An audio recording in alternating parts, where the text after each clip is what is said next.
of you that it will make you strong. I never made it, but I know what it takes. I'm motivated by a... I wonder if God got a plan for. Hi guys! Muling nagbabalik. Eunice nga pala. What's up? Hello to my second vlog. And gusto ko lang mag-thank you sa lahat na nag-like, subscribe ng first vlog ko. Thank you sa inyo. Sarang hamida.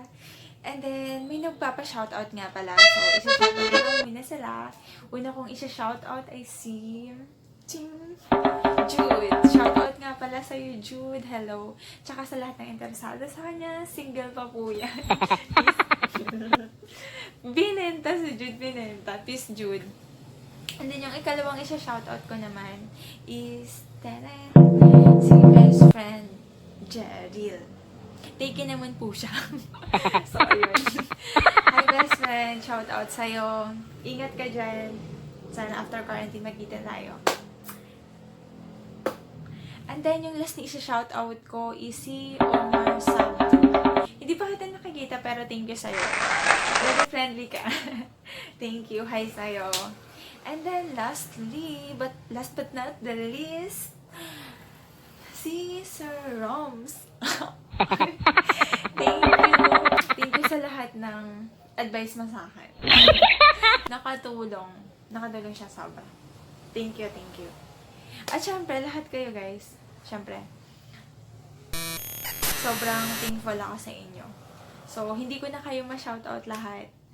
Kasi, sa dami nyo. Pero maraming thank you. Tapos, sa lahat ng nag-work behind the scene, si Para, thank you sa inyong dalawa. Full support kayo sa akin eh. Thank you. Bye-bye.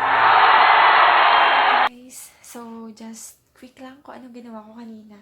Nagpa-Robinson kami. Ay, Robinson tsaka Mega Mall ni Pare tsaka ng pinsan ko. So, bumili kami. Ang pagod pala, grabe. So, ayun, bago ang lahat, without further ado,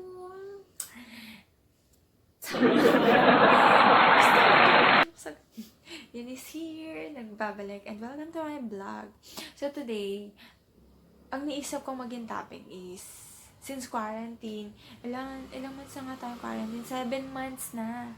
So, diba, nakatiis ka na. So, 7 months na.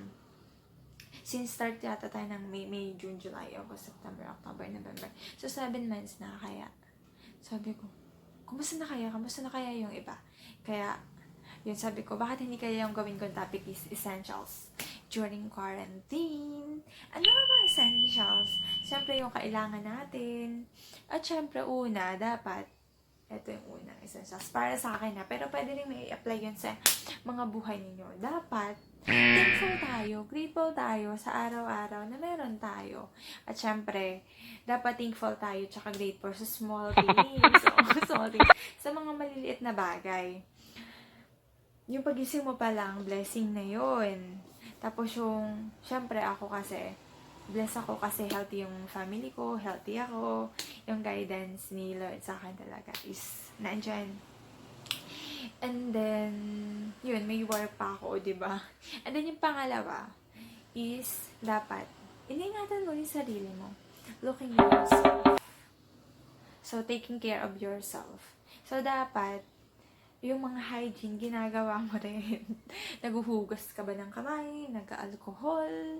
Face mask? Facial? So, dapat, kompleto yun. Dapat meron ka na. Itong mga to.